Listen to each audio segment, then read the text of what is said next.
Le signal lancé aux investisseurs nationaux comme internationaux est clair.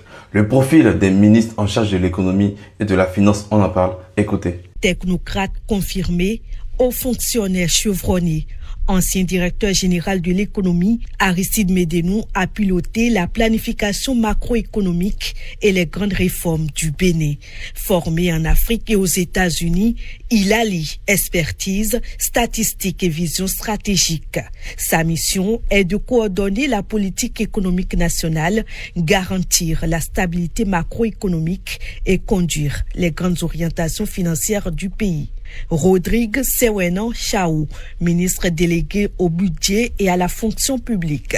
Il est spécialiste des finances publiques et des réformes administratives. Ancien directeur général du budget, il a modernisé la gestion publique et amélioré la performance budgétaire.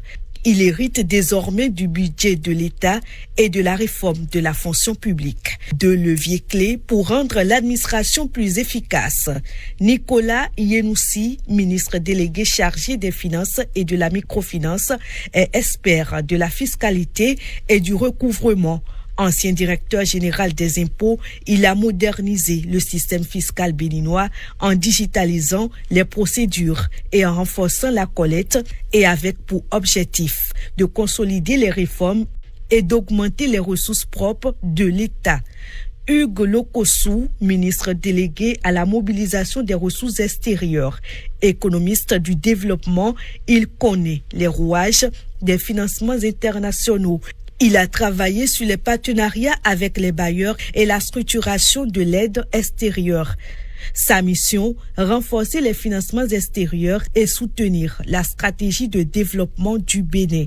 Une équipe technique pensée pour l'efficacité, planification, budget, fiscalité, financements extérieurs.